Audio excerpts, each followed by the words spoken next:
जय हिंद दोस्तों, आप लोग का स्वागत है आपके अपने चैनल सिलेक्शन पूरी 65 में। मैं संजय कुमार आप लोग का स्वागत करता हूं आज की अपनी इस नए क्लास में, जो कि भारत के संविधान से संबंधित है। आज हम भारतीय संविधान के भाग के बारे में बताएंगे, कौन से भाग किस क्रम में है। तो आइए शुरू करते हैं। सबसे पहला हम लोग का भाग है 1। इसके तहत संघ तथा उसके राज्य क्षेत्र के बारे में बताया गया है।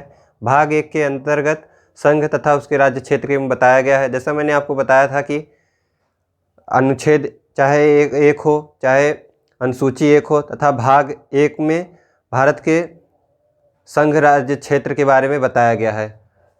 भाग 2 में है नागरिकता के बारे में, अनुच्छेद 5 से लेके 11 तक भाग 2 में नागरिकता के बारे में बताया गया है। तीसरा है मौलिक भाग 3, इसमें मौलिक अधिकार के बारे में बताया गया है। भाग 3 में मौलिक अधिकार के बारे में बताया गया है, जो कि अनुच्छेद 12 से लेके अनुच्छेद 35 तक है। अगला हम लोग का भाग है भाग 4, इसमें राज्य के नीति निर्देशक तत्वों के बारे में बताया गया है, जो कि अनुच्छेद 36 से लेके 51 तक है।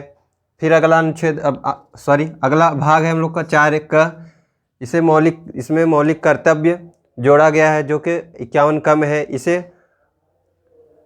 42वें संविधान संशोधन अधिनियम 1976 के द्वारा जोड़ा गया। इसमें प्रारंभ में 10 मौलिक कर्तव्य थे, लेकिन बाद में इसमें एक और मौलिक कर्तव्य जोड़ा गया, 11वां मौलिक कर्तव्य। फिर अगला है भाग 5, इसमें संघ के बारे में बताया गया है, अनुच्छेद 52 से लेके 151 तक। आइए उसको एक बार फिर से रिकॉल करते हैं। तो भाग 1 में है भारत के संघ तथा उसके राज्य क्षेत्र के बारे में, जो कि अनुच्छेद 1 से 4 तक है। फिर भाग 2 है, इसमें नागरिकता का प्रावधान किया गया है, जो कि अनुच्छेद 5 से लेकर 11 तक है। फिर अगला है भाग 3, इसमें मौलिक अधिकार का प्रावधान किया गया है, जो कि अनुच्छेद 12 से लेकर 35 तक है। फिर अगला अगला भाग है भाग 4, इसमें राज्य के नीति निर्देशक तत्व के बारे में प्रावधान किया गया है, जो कि अनुच्छेद 36 से लेकर 51 तक है। फिर भाग 4 का है, इसमें मौलिक कर्तव्य के बारे में बताया गया है, जो कि 51 का में है। फिर अगला है हम लोग का भाग 5, इसमें संघ के बारे में बताया गया है, जो कि अनुच्छेद 52 से लेके 151 के बीच में प्रावधान किया गया है। फिर भाग है 6, इसमें राज्य के बारे में बताया गया है, जो कि 152 से लेके 237 तक है। भाग 7 को 7वां संविधान संशोधन 1956 द्वारा हटा दिया गया है, मतलब निष्कासित कर दिया गया है। फिर है भाग 8, इसमें संघ राज्य क्षेत्र के बारे में बताया गया है, जो कि अनुच्छेद 239 से लेकर 242 तक है। आइए हम इन तीनों को समझते हैं कि कैसे इसको याद करना है। तो पहला भाग 5 में है संघ के बारे में, फिर भाग 6 में है राज्य के बारे में, फिर 7वां निश्चित कर दिया गया है। 8वें में है संघ तथा राज्य क्षेत्र, इस यहाँ से संघ यहाँ से राज्य, तो संघ राज्य क्षेत्र के बारे में प्रावधान भाग 8 में किया गया है। भाग 9 में पंचायत के बारे में प्रावधान किया गया है। फिर भाग 9 का में नगर पालिका के बारे में प्रावधान किया गया है। पंचायत को 73वें संविधान संशोधन 1992 के द्वारा जोड़ा गया, जबकि नगर पालिका को 74वें संविधान संशोधन अधिनियम 1992 के द्वारा जोड़ा गया। जबकि भाग 9 ख में सहकारी समितियों के बारे में प्रावधान किया गया है। इसे जो है 97वें संविधान संशोधन अधिनियम 2011 के द्वारा जोड़ा गया। आइए इसको एक बार फिर से देखते हैं। तो पंचायत, जो कि अनुच्छेद 243 से लेके 243 अड़ा तक है, जिसे हम लोग अगर अंग्रेजी के कैपिटल में देखें, वर्णमाला में देखें, तो वो होता है। फिर अगला है भाग 9 का, इसमें नगर पालिका के बारे में प्रावधान किया गया है। इसमें आर्टिकल 243 त से लेके 243 यक्ष तक है, जिसे त पी में और य को जेड तथा छ को जी में प्रदर्शित करते हैं। फिर अगला है भाग 9 ख, इसमें सहकारी समितियों के बारे में प्रावधान किया गया है। यह अनुच्छेद 243 यज्ञ से लेके 243 य न तक प्रावधान किया गया है। या को जेड से, जबकि ज को यच से, या को जेड से तथा न को टी से प्रदर्शित करते हैं। फिर भाग 10 है, इसमें अनुसूचित जाति तथा अनुसूचित जनजाति के बारे में प्रावधान किया गया है, जो कि इसमें अनुच्छेद का प्रावधान 244 से लेके 244 का तक है। फिर अनुच्छेद है भाग है 11वां, इसमें संघ तथा राज्य के मध्य संबंध के बारे में प्रावधान किया गया है, जो कि अनुच्छेद 245 से लेके 263 तक है। आइए इसको एक बार फिर से रिकॉल करते हैं। तो हम लोगों ने देखा कि भाग 5 में है संघ, 6 में है राज्य, फिर 7वां निश्चित कर दिया गया है। फिर भाग 8 में हमने देखा यहाँ से संघ उठाया, यहाँ से राज्य को, दोनों को मिला के संघ राज्य क्षेत्र। फिर 9वें में है पंचायत, इसे 73वें संविधान संशोधन 1992 के द्वारा जोड़ा गया, जबकि 9 को नगर पालिका का प्रावधान किया गया है। इसे 74वें संविधान संशोधन 1992 के द्वारा जोड़ा गया है। इसमें जो है अनुच्छेद 243 यज्ञ से लेके यन तक है। फिर है अनुच्छेद त से लेके यक्ष तक है। फिर अनुच्छेद भाग 9 ख का प्रावधान किया गया है, इसे 97वां संविधान संशोधन 2011 के द्वारा जोड़ा गया। इसमें सहकारी समितियों का प्रावधान किया गया है। यह 243 यज्ञ से लेके यन तक प्रावधान किया गया है। फिर भाग 10 है, इसमें अनुसूचित जाति तथा अनुसूचित जनजाति के बारे में प्रावधान किया गया है, इसे 244 तथा 244 का में प्रावधान किया गया है। फिर भाग 11 है, इसमें संघ राज्य के मध्य संबंध को प्रदर्शित किया गया है, कि जो कि अनुच्छेद 245 से लेकर 263 तक है। आइए इसको एक बार फिर से रिकॉल करते हैं। तो भाग 1 में है संघ तथा उसके राज्य क्षेत्र के बारे में प्रावधान किया गया है, जो कि अनुच्छेद 1 से लेकर 4 तक है। फिर दूसरा भाग है नागरिकता के बारे में प्रावधान करता है, जो कि अनुच्छेद 5 से लेकर 11 तक है। फिर भाग 3 के बारे में प्रावधान किया गया है कि मौलिक अधिकार से संबंधित है, जो कि 12 से लेकर 35 तक है। फिर भाग 4 में प्रावधान किया गया है राज्य के नीति निर्देशक तत्वों के बारे में, जो कि अनुच्छेद 36 से लेकर अनुच्छेद 51 तक है। फिर भाग 4 का है, इसमें मौलिक कर्तव्य के बारे में प्रावधान किया गया है, जो कि अनुच्छेद 51 का में प्रावधान किया गया है, जिसे 42वें संविधान संशोधन अधिनियम 1976 के द्वारा जोड़ा गया। फिर भाग 5 है, इसमें संघ के बारे में प्रावधान किया गया है, जो कि अनुच्छेद 52 से लेकर 151 के बीच में है। फिर अगला है भाग 6, इसमें राज्य के बारे में प्रावधान किया गया है, जो कि अनुच्छेद 152 से लेकर 237 के बीच में है। फिर अगला है भाग 7, इसे 7वां संविधान संशोधन अधिनियम 1956 द्वारा निश्चित कर दिया गया है। फिर हम लोगों ने देखा कि भाग 5 से संघ तथा भाग 6 से राज्य, दोनों को मिला के 8वें में भाग में संघ राज्य क्षेत्र के बारे में प्रावधान किया गया है, जो कि अनुच्छेद 239 से लेकर 242 तक है। फिर अगला हम लोगों ने देखा भाग 9, इसमें पंचायत के बारे में प्रावधान किया गया है, जो कि 73वें संविधान संशोधन अधिनियम 1992 के द्वारा जोड़ा गया। इसमें यह 243 से लेकर 243 अड़ा तक है, जो कि अड़ा को हम लोग कैपिटल लेटर में ओ से प्रदर्शित करते हैं। फिर भाग 9 का, इसे नगर पालिका के बारे में प्रावधान किया गया है।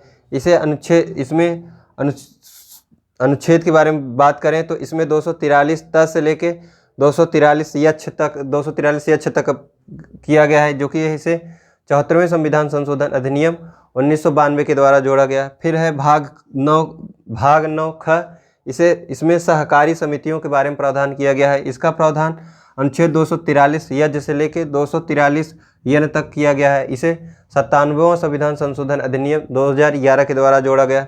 फिर है भाग 10, इसमें अनुसूचित जाति तथा अनुसूचित जनजाति के बारे में प्रावधान किया गया है, जो कि इसमें अनुच्छेद की बात करें तो अनुच्छेद 244 तथा 244 का में प्रावधान किया गया है। फिर है भाग 11, इसमें संघ राज्यों के मध्य संबंध के बारे में प्रावधान किया गया है, अनुच्छेद 245 से लेकर 263 तक। आइए अब इस तरफ देखते हैं। तो भाग 12 में है वित्त, संपत्ति, संप्रदाय व वाद के बारे में प्रावधान किया गया है, जो कि अनुच्छेद 264 से लेकर 300 का तक है। फिर है अनुच्छेद भाग 13, इसमें भारत राज्य के क्षेत्र के भीतर व्यापार, वाणिज्य तथा समागम का प्रावधान अनुच्छेद 301 से 307 के बारे में प्रावधान किया गया है। फिर है भाग 14, इसमें संघ राज्य क्षेत्र के अधीन सेवाओं के बारे में प्रावधान किया गया है, जो कि 308 से लेकर 323 तक है। फिर है भाग 15, इसमें निर्वाचन के बारे में प्रावधान किया गया है, जो कि अनुच्छेद 324 से लेकर 329 के मध्य है, 329 का तक है। फिर है भाग 16, इसमें कुछ वर्गों के संबंध में विशेष उपबंध किया गया है जो कि अनुच्छेद 330 तथा 342 के बीच है। फिर है भाग 17, इसमें राजभाषा के बारे में प्रावधान किया गया है जो कि अनुच्छेद 343 से 351 तक है। आइए इसको एक बार फिर से रिकॉल करते हैं। तो सबसे पहले हम लोग इन पांचों को एक ट्रिक से याद करते हैं कि भाग 12 में है वित्त से संबंधित, कि अगर हम लोग पढ़ रहे हैं तो सबसे वित्त को देखते हैं कि कितना वित्त है, पैसा है। फिर उस पैसे को कमाने के लिए हम लोग व्यापार करते हैं, तो भाग 13 में है व्यापार से संबंधित है। फिर भाग 14 में है संघ तथा राज्य क्षेत्र। जब हम लोग व्यापार करते हैं, अगर व्यापार में सफल नहीं होते हैं तो हम लोग सोचते हैं कि काश पढ़े होते, तो उसी से संबंधित है संघ राज्य क्षेत्र के अधीन सेवाएं। फिर है अगर जब हम लोग पढ़ाई कर लेते हैं फिर भी अगर सक्षम नहीं होते तो फिर कूद पड़ते हैं चुनाव में, तो भाग 15 से संबंधित है निर्वाचन जो कि अनुच्छेद 324 से 329 का तक है। फिर है भाग 16, आप लोग जानते होंगे कि कुछ वर्गों के लिए जो है निर्वाचन में भी छूट दी जाती है, तो वही है कि कुछ वर्गों के विषय में विशेष उपबंध। फिर है भाग 17, इसमें राजभाषा के बारे में प्रावधान किया गया है। तो आप लोगों ने शायद याद कर लिया होगा कि सबसे पहले भाग 12 में है वित्त, फिर 13 में है भारत के राज्य क्षेत्र के भीतर व्यापार तथा वाणिज्य। फिर जब उसमें सफल नहीं होते हैं तो भाग 14 के तहत संघ राज्य, ये एक बताने का ट्रिक है बस। भाग 14 में है संघ राज्य क्षेत्र के अधीन सेवाएं। फिर जब उसमें भी नहीं सफल होते हैं तो हम लोगों ने देखा कि कैसे याद किया कि भाग 15 में निर्वाचन। फिर भाग 16 में निर्वाचन के बाद हम लोग देखते हैं कि कहीं कहीं छूट दिया जाता है, तो किस किस जैसे एससी हुए या ओबीसी, कभी कभी हम लोग देखते हैं कि प्रधानी के चुनाव में ही कि कभी कभी ओबीसी सीट होता है, तो वही दिया है कि कुछ वर्गों के संबंध में विशेष उपबंध। फिर भाग 17 में है राजभाषा। तो आइए इसको एक बार फिर सीक्वेंस में याद करते हैं। भाग 12 में है वित्त से संबंधित, 13 में है भारत राज्य क्षेत्र के भीतर कहीं भी भीतर व्यापार तथा वाणिज्य। फिर भाग 14 में है संघ राज्य क्षेत्र के अधीन सेवाएं। भाग 15 में है निर्वाचन। भाग 16 में है कुछ वर्गों के संबंध में विशेष उपबंध। भाग 17 में है राजभाषा। फिर भाग 18 है आपात उपबंध जो कि 352 से लेकर 360 तक है। फिर भाग 19 है प्रकीर्णन के बारे में है जो कि 261 से लेकर 267 तक है। फिर भाग 20 है संविधान संशोधन 368 के तहत। फिर भाग 21 है, इसमें अस्थायी संक्रमणकालीन तथा विशेष उपबंध किया गया है जिसमें आर्टिकल 269 से लेकर 392 तक है। भाग 22 में संक्षिप्त नाम तथा प्रारंभ के बारे में उपबंध अनुच्छेद 393 से लेकर 395 तक है। आइए इसके बाद फिर से रिकॉल करते हैं। तो भाग 17 में है राजभाषा जो कि 343 से लेकर 351 तक है। फिर भाग 18 में आपात उपबंध किया गया है जो कि 352 से लेकर 360 तक है। फिर प्रकीर्णन भाग 19 प्रकीर्णन 361 से लेकर 367 तक। फिर भाग 20 में संविधान संशोधन 352 से लेकर 360। फिर हम लोगों ने देखा भाग 21, इसमें अस्थायी संक्रमणकालीन तथा विशेष उपबंध 369 से लेकर 392। फिर आर्टिकल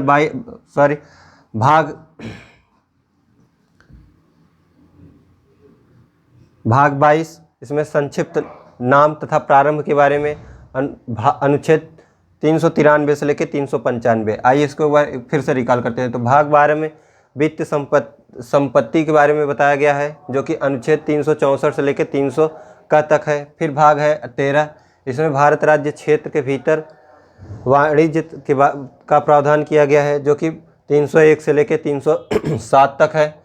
फिर है भाग 14, इसमें संघ राज्य क्षेत्र के भी अधीन सेवाओं के बारे में प्रावधान किया गया है जो कि 324 से लेकर 323 तक है।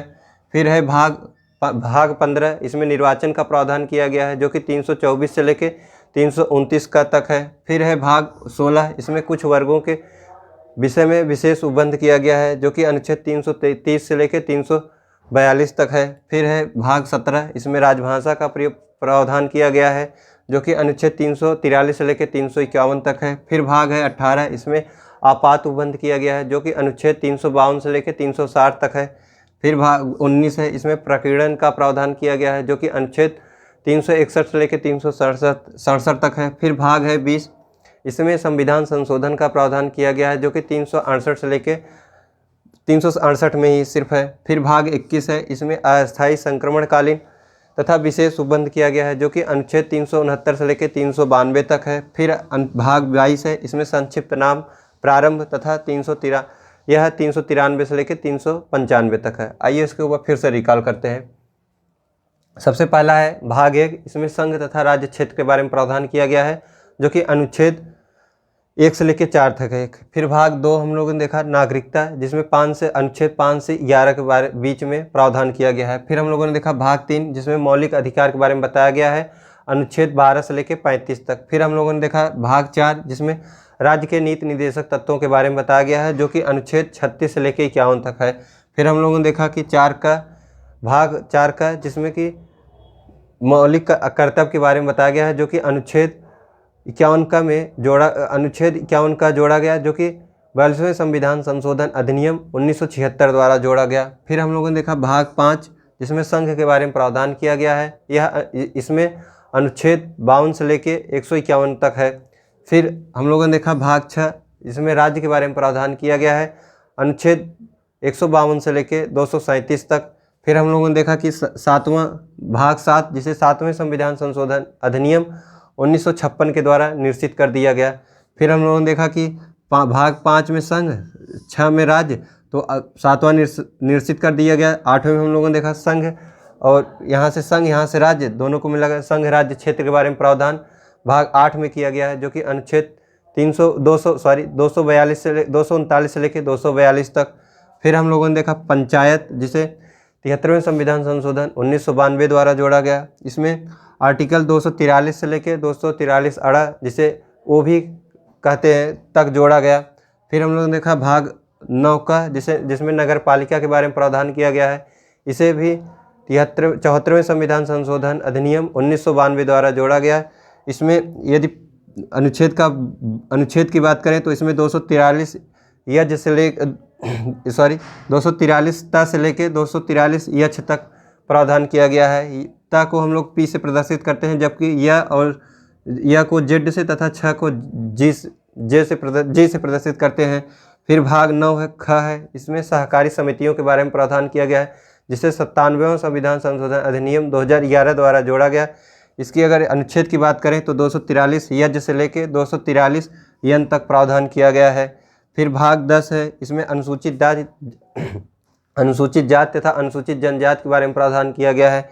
इसे में अनुच्छेद की बात करें तो 244 तथा 244 का है। फिर हम लोगों ने देखा भाग 11 है, जिसमें संघ राज्य क्षेत्र के बीच संबंध के बारे में प्रावधान किया गया है। फिर अगला है हम लोग का भाग 12, इसमें वित्त, संपत्ति, संविदाएं तथा वाद के बारे में प्रावधान किया गया है जो कि अनुच्छेद 264 से लेकर 300 का तक है। फिर हम लोगों ने देखा भाग 13, जिसमें भारत राज्य क्षेत्र के भीतर वाणिज्य से संबंधित है जो कि अनुच्छेद 301 से लेकर 307 तक है। फिर हम लोगों ने देखा भाग 14, जिसमें संघ राज्य क्षेत्र के अधीन सेवाओं के बारे में प्रावधान किया गया है। इसमें अनुच्छेद की बात करें तो 308 से लेकर 323 तक है। फिर हम लोगों ने देखा कि भाग 25, इसमें निर्वाचन के बारे में प्रावधान किया गया है जो कि 324 से लेकर 329 का तक है। फिर है भाग 16, इसमें कुछ वर्गों के संबंध में विशेष उपबंध किया गया है जो कि अनुच्छेद 330 से लेकर 342 तक है। फिर है भाग 17, इसमें राजभाषा के बारे में प्रावधान किया गया है जो कि अनुच्छेद 343 से लेकर 351 तक है। फिर है भाग 18, इसमें आपात उपबंध किया गया है जो कि अनुच्छेद 352 से लेकर 360 के बीच में है। फिर हम लोगों ने देखा भाग 19, इसमें प्रकीर्णन का प्रावधान किया गया है अनुच्छेद 361 से लेकर 367 तक। फिर है भाग 20, इसमें संविधान संशोधन के बारे में प्रावधान किया गया है 368 के तहत। फिर है भाग 21, इसमें अस्थायी संक्रमणकालीन तथा विशेष उपबंध किया गया है अनुच्छेद 369 से लेकर 392 तक। फिर है भाग 22, इसमें संक्षिप्त नाम तथा प्रारंभ के बारे में प्रावधान किया गया है जो कि अनुच्छेद 393 से लेकर 395 तक है। तो आज की ये रही मेरी क्लास, जो कि भारत के संविधान के भाग के बारे में मैंने आज आप लोग को बताया। अगर ये क्लास आप लोग को अच्छी लगी हो तो लाइक और सब्सक्राइब करें और अपने मित्रों को भी शेयर करें। जय हिंद, जय भारत।